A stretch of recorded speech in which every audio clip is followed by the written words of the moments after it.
guys, welcome to Miami Beach. This is beautiful. Hydrate this. 1942. Today I'm here in Bowden Creek, which is one of the coolest neighborhoods in Austin. It does say Miami's Maverick. Right, exactly. So tonight we have dinner. We have The dinner. yacht. The yacht. Last night I'm in New York City. Today I'm on this beautiful yacht in Miami. This is Doma in Wynwood. Just opened last week.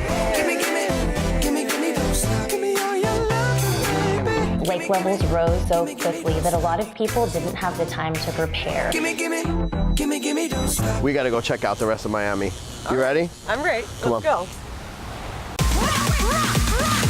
We do it in the spirit of going against the grain of the negative media, giving inspiring information, and having people walk away from our show with something of value.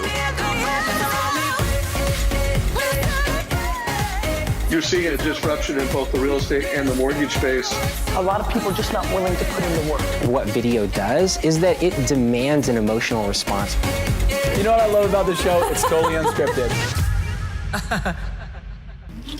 Welcome back to The American Dream. This week, we're taking you to a city that is synonymous with the American Dream. And to me, it's a little slice of paradise. You're gonna be seeing the best properties, the best restaurants, and you're gonna learn a thing or two along the way. We're going to Miami, and I couldn't be more thrilled to introduce you to who you're about to see next. He's everything you think of when you think Miami Beach, and for that reason, he's our guide to explore one of the most glamorous cities in America. Take it away.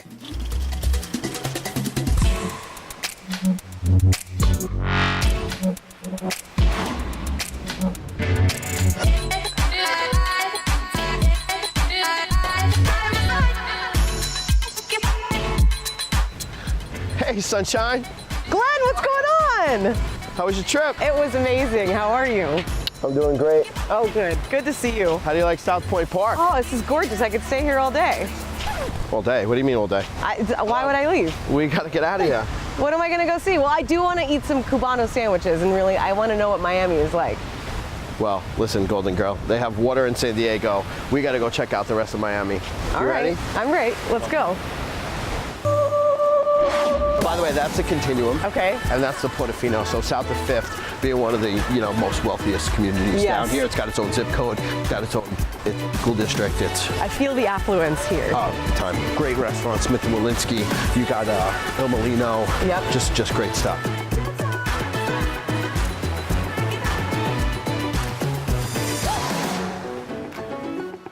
Glenn, I feel like my sunnies are way too what? San Diego. My sunnies. Sunnies. Yeah. What's a sunny? Well, these sunglasses. Oh, sunglasses. Yeah, jeez. Don't you feel like these are a little too San Diego? They're a little San Diego. Okay, I think I need some. Do you have any that are more Miami? I do have more Miami, actually. I had a feeling you'd come in clutch with some extra sunglasses. Wear them well. Okay. Be careful. Are these? You break them, you buy them. What are these? Versace's. Versace? Yeah, Versace. That's it. Did you steal these off a celeb? I did not. I bought them off a shelf. Okay, so where are we right now? So we are in Brickell. There was just actually a $14.3 million grant from the city that's going to clean this up underneath the railway from here. This is the Metro Rail. Okay. From here all the way back to the end of Brickell, which is literally only 14 blocks, but it's the most densely populated area down from New York City. The population is quadrupled in the last 10 years. Yeah, I was going to say, So if you Miami's known as the Magic City because it's grown so much in the last 100 years. This right? area, there was nothing. Every lot was vacant. There was nothing here. Oh my gosh, look at this. Oh my God, it's a huge iguana crossing. Crossing the road, watch out. They have that in San Diego? No, I've never seen it. I've never seen it. Get bit by sharks, but not an iguana. Everybody respect them? Everyone? Yeah, I mean, what are you gonna do, run it over? No, you can't. Bro, break your car on that thing. Okay, I feel like I'm officially... You're officially in Miami? In the city, yeah. You're in. Before we go anywhere else, I'm so thirsty. Can we get a drink somewhere? You know what the rule of Miami is, right? Stay hydrated. The rule? Oh, stay hydrated. Stay hydrated. Right, All right. Exactly. Okay. It's 5 o'clock somewhere. We're at the Epic. Let's go grab that drink. I know you're thirsty. I feel like this is the right place to be, and I'm so thirsty. Leave your sunnies. Give me my sunnies. Leave your sunnies back there. All right, let's rock and roll. And this is like one of the top restaurants around. Is it so sick that you have to have your sunglasses on? Trying to be a wise guy. Well, a little bit. Hydrate this. 1942. So what do you think of Glen Asher, right? Snazzy, fabulous. We are so thrilled to be partnered with such a force in Miami. Up next, we have a special treat. We're gonna check out modern day Miami and blast ourselves into the past and explore a very significant home built by the maverick of Miami, Alfred Browning Parker. Check it out.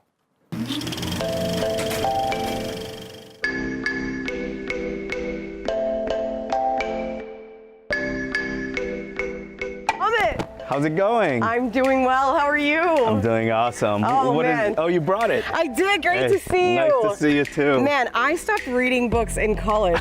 What is this? What did you send me? I'm glad you brought it actually. I didn't think you'd bring it, but I gotta show you something. Come on. Okay.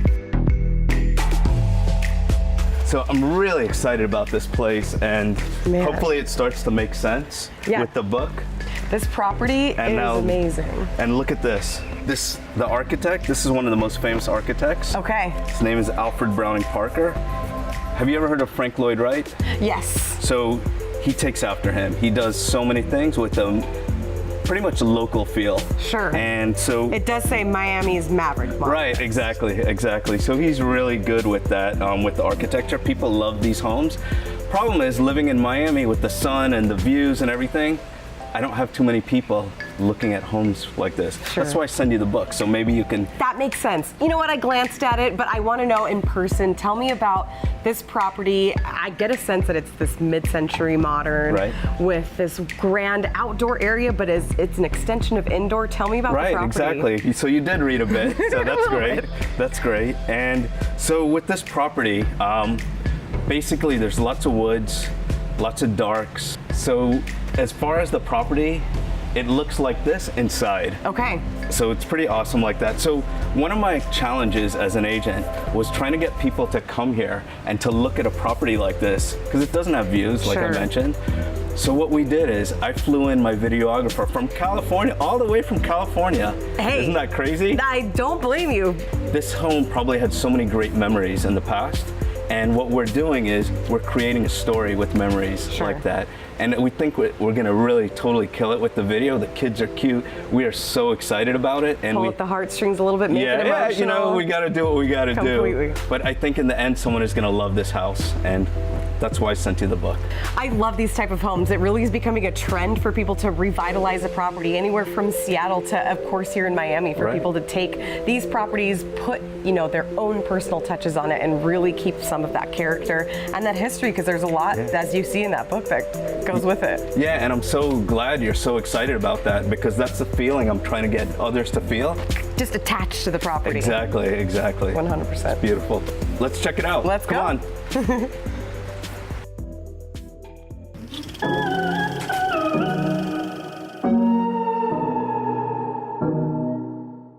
Alfred Browning Parker lived from 1916 to 2011, and he was a modernist architect who is one of the best-known post-World War II residential architects. He gained fame for his highly published modern houses in the region around Miami, Florida.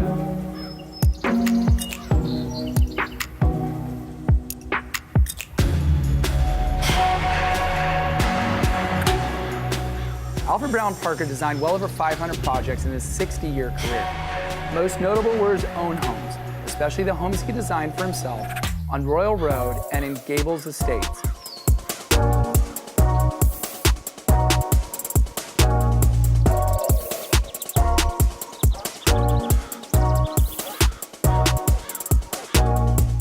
In 2008, the University of Florida announced the creation of the Alfred Browning Parker Architecture Archives Endowment to support and strengthen this effort to preserve the architectural history of Florida. You've seen that old? Now you're gonna check out that new. People don't say new. It doesn't sound right. Hit it.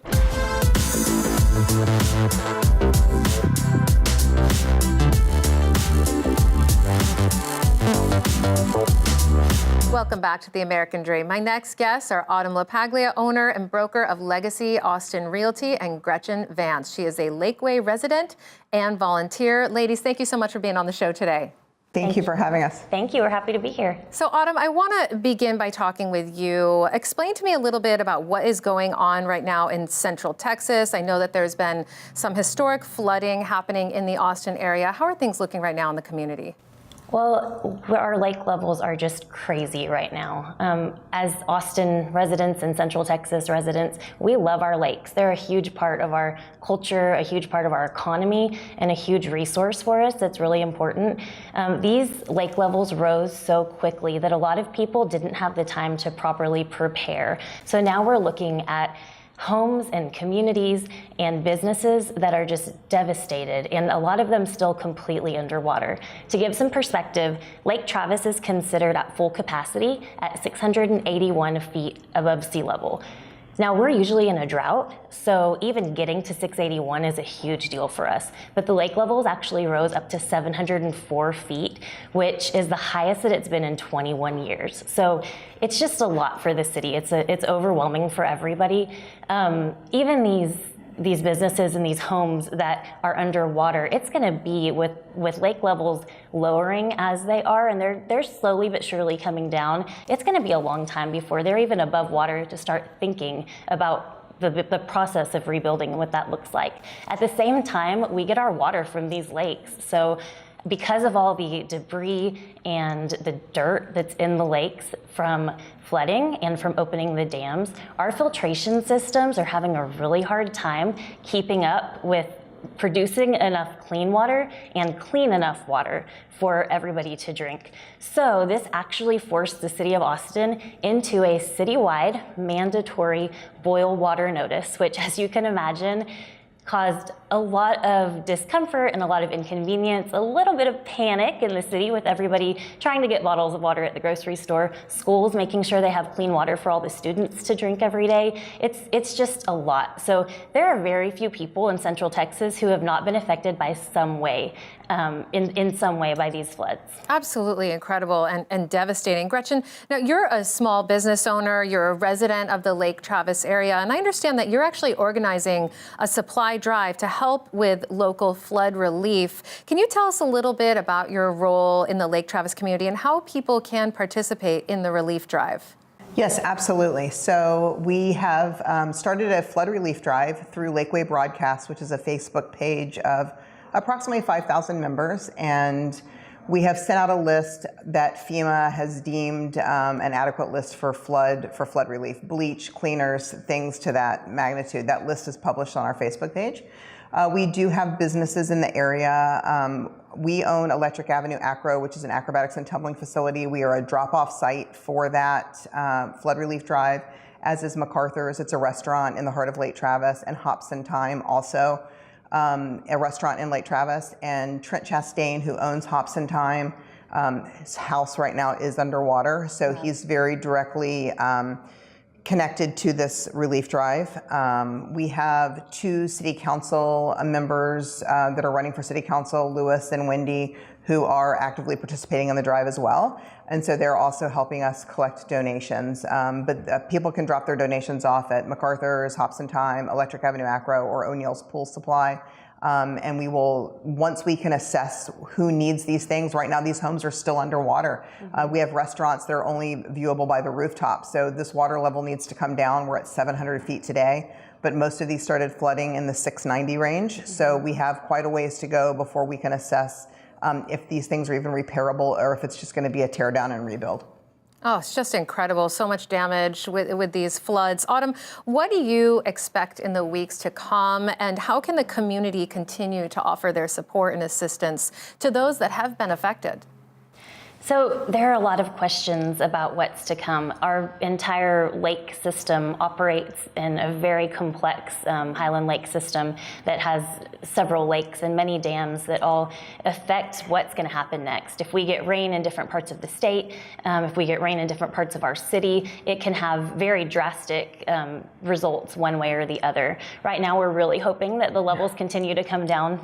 We need them to, and we're supposed to have some sunshine to help with that. But it's going to be a process. And I think the biggest thing that we can do, because we don't know exactly what people need right now, is just to be a source of support for our community. You know, when these restaurants start opening and the businesses start opening again after they're able to rebuild, we need to be out there supporting them. We need to be having dinners and lunches at these our favorite lakeside restaurants, so that hopefully we can get back eventually to the fun and thriving lake life that we're used to in Austin. Well, ladies, thank you so much for your time today and just for really highlighting the devastation that's going on and actively trying to do something about it. We really appreciate your time today. Thank you so much. Thank you.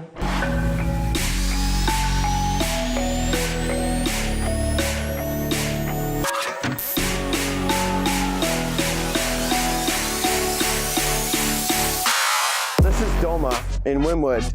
Just opened last week. Really hot spot.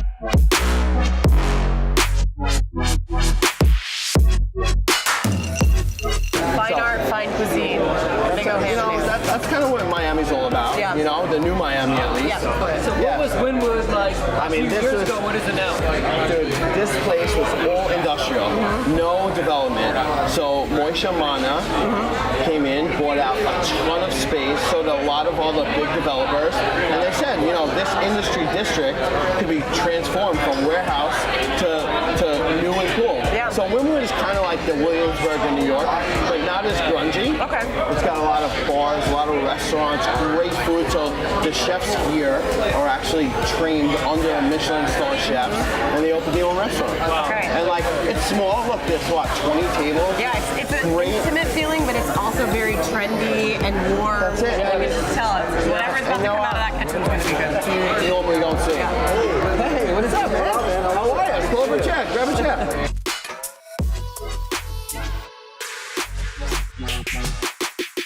We're here to experience Miami. He's brought us to the best restaurant in town. So I told him he's smart man.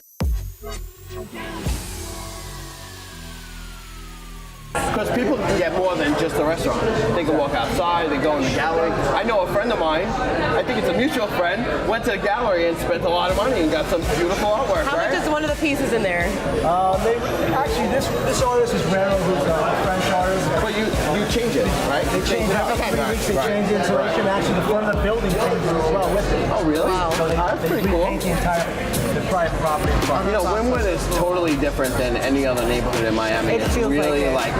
artsy. Yes. You know, you got the Wynwood walls, you have a ton of restaurants, Yep. you got great food. It's got a lot of character. Just everywhere you turn something different. Yeah. And that was what the inspiration behind this project. Because we're next to the railroad track, Right. the Florida East Coast Railroad. The project is actually called the Wynwood Track. You know, moving to New York with a big business, came here, left it there, go back once in a while, went back and forth, and decided this is a better quality of life. That's it, yeah. Right? You Quality of know? life is what it's If you could do it here and make it here and have your business here, life is great.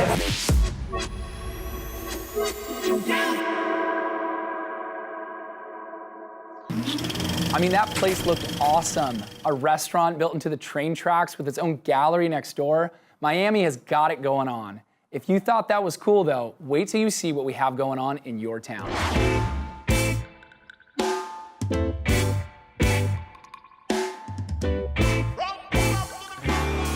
I'm Greg Tran with the Greger Group here at Keller Williams Realty.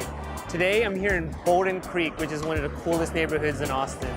The location is amazing. We're right here below the lake, and really it's a short bike ride from downtown, Zilker Park, Barton Springs, really anything cool that Central Austin has to offer. And what I'm about to show you is my favorite gelato shop of all time, Dolce Neve, and it's right across the street. Come with me. You know, I've always wanted to ask you, I know you're from Italy by way of New York. How's it that you picked Austin to come and open up your gelato business? As you said, I used to live in New York. Yeah. I was in the corporate world. I got tired. I was too stressed out, and I decided, you know what? I'm still young. I have time to change my life. Let me do something I am really passionate about. Yeah. So I said, you know what? I want to open a gelato shop. Yeah. But opening a business in New York is very risky. Okay. And challenging. So I said, let me find another place where I think that my business could So I started looking around, and some of my friends told me, why don't you consider Austin? Yeah. So in August 2012, I came here, fell in love with the city, and I thought it was the right spot for me. Yeah, no, that's amazing. I'm curious, you say you fell in love with Austin. What is it about Austin that really drew you? I think it's a couple of things. The first one is people. Yeah. Like, people here are super friendly. Oh yeah, definitely. And it was a huge difference compared to the people that I knew when I was in New York. And the second reason is the environment. Like, you can do so many outdoor activities here that also help you like stay a little happier. Like, when you have all these opportunities to do things outside, like, your morale is gonna go up. Of course. Get some sunshine, right? Oh yes. We've got plenty of that here in Austin. You know, I've always wanted to ask you this too. You know, your gelato is so good. You know, and even compared to other places here, and really anything I've tried, like in any of my travels, what is it about your process that just makes it so different? Yeah, I think it's a couple of factors. The first one is definitely the ingredients. So you really need to start from ingredients that have good quality. Okay. And that are premium. So it may take a little longer to find the right one that is going to work for you. Yeah. But I think it's worth the effort and the extra cost. The second reason is the recipes that we use. Okay. We try to be lower in fat and lower in sugar, and we don't use any artificial stabilizers. Our gelato is going to be a little fresher for that reason. Okay. Almost refreshing. Yeah. But the flavor is really going to pop up. Okay. The third reason is the machines and the process that we use. Yeah. We are very traditional in the way in which we do our gelato. It is a little more labor intensive, but I think that's what you need to do if you really want to come up with a product you're proud of. Okay. You know, I really focused in on, I heard you say there's low fat and low sugar. You know, would you say that your gelato can be a healthy diet food?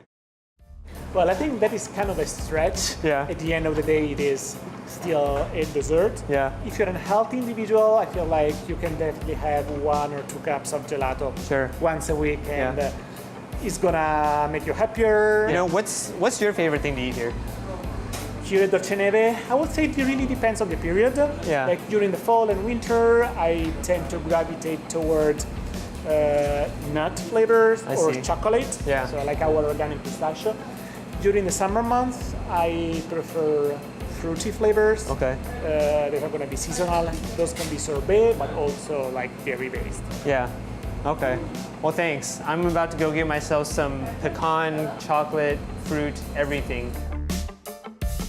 Life-changing moments are sometimes paying attention when you have a minute to hear from one of the greatest. And right now we are bringing you one of the greatest, David Meltzer. He is an entrepreneur, speaker, complete game changer in mindset. He is an author. He's incredible. I want to start right off with people who have limiting beliefs. And this is such a big topic. We could sit here for an hour, but let's just hone it right in. Limiting beliefs. It's amazing how many people think, say, and do the right things, but they limit what they believe. And even worse, they're not aware of their unconscious competency, which has a duality. One is the energetic attraction. So many people do all these right things, and then they attract the exact same thing in their lives, and they do that energetically, and they're not aware of it. And then secondly, genetically, we have personality traits, characteristics, obsessions, all types of things that we've inherited from usually 4 generations down, and we're not aware of the effect of that. And so what happens is we go into situations, whether it's our profession, our relationships, our addictions, and we limit ourselves, we limit our power.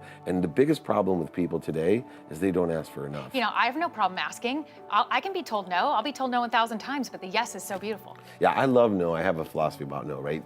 I dream and always say, look, what if you were only 25 no's away from getting what you want? How excited would you be after the first no, the 10th no, and especially the 24th no? But yet, I know your attitude shared with mine. It's like most people hear no, and it's like you were saying earlier, like what you have to do. You look forward to what you have to do. It's not what I have to do, you say. It's what I get to do. You get to do. Same philosophy with no. It's an unexpected opportunity. And sometimes the no's are just as much of a blessing. I am so thankful for so many no's in my life. I don't know about you. you.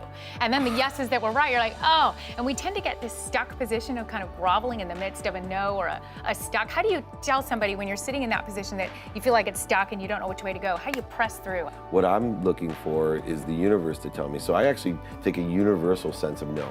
If we're involved in a business dealing, I'm trying to get an answer from you, and you tell me, oh, my son got sick and I can't make it, that's one no.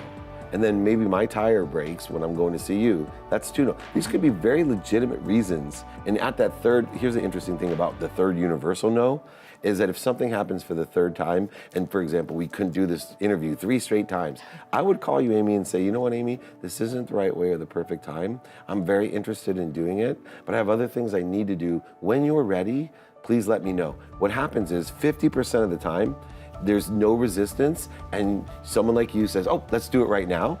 And the other 50% of the time, it never happens. And what I've just done is saved all that time, energy, and emotion, allowing the universe to tell me what the guided path is. As a manipulator earlier in my life, someone that could sell you how to be in control, an ego-based life, not a radically humble life, then I actually extracted value by selling, overselling, back-end selling, manipulating, and even lying at times. Instead, I shifted the paradigm of value that says, every morning I wake up, may God put in front of me 10 people I can help. May I provide as much value to my wife and my children as I can, and then my immediate family, then my business, then my community, then my country, and then the world.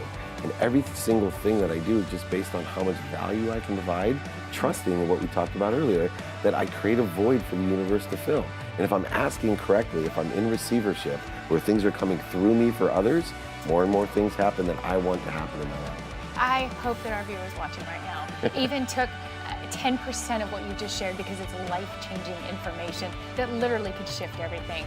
And I can't thank you enough for being on the show today, bringing this. I hope that everybody realizes to follow you online, because even watching some of your videos, they're funny, they're informational, it's awesome. They could get nuggets every day that could help change this mindset, because it only takes a little bit of time for something to become a habit. You just got to do it. And you got to do it every day, consistent, right? Absolutely. Thank you for coming on The American Dream today. An honor to meet you. It's a dream to be with you, Amy. Thank you.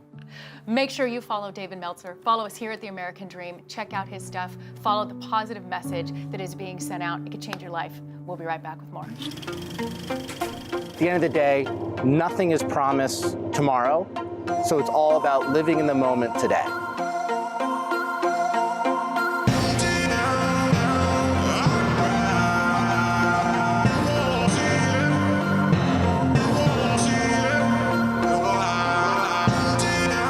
The American dream to me is all about freedom. Here I am, I'm from New York City. Last night I'm in New York City. Today I'm on this beautiful yacht in Miami because I have the freedom of choice to do what I want to do when I want to do it. And I chose that a long time ago, that I wanted to live a life with no boundaries. And that's why I'm here, and that's why I'm supporting the show. It's all about living in a beautiful city, doing what you want to do, when you want to do it, with the people you love, and just having the time of your life every single day.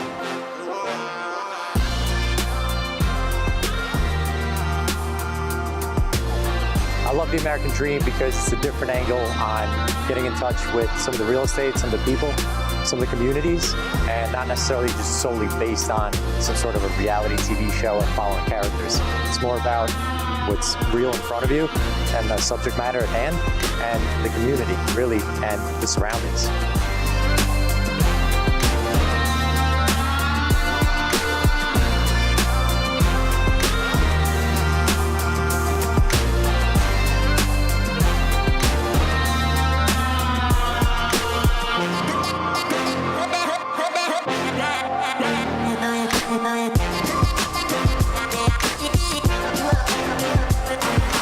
When I first heard about the American dream, I thought to myself, that's basically what I've been living. I got here 18 years ago, and I was lucky enough to get on that track of living the American dream, which is come with nothing and make something of myself. So that attracted me to the concept. After I learned more about it, I actually understood that it was about, positive message of what you can do and what real estate and other things can mean to people. So yeah, it's all good. Being able to provide the best possible life and legacy for my children and for my family. You know, living a life of ease and comfort, and I think I've persevered and had a lot of tenacity throughout mine in order to create something, and to live here is like a dream.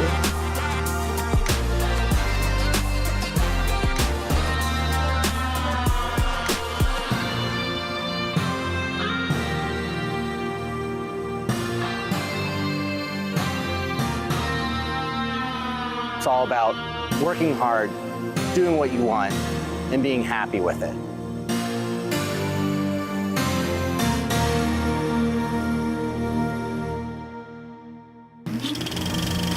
Glen, why didn't you take me on that boat, buddy? I've got my white blazer. I mean, these guys are living the American dream for sure. If you think you have a great story for the American dream that tells a story of both real estate and entrepreneurship, we would love to have it on our show. And until then, dream on and dream big.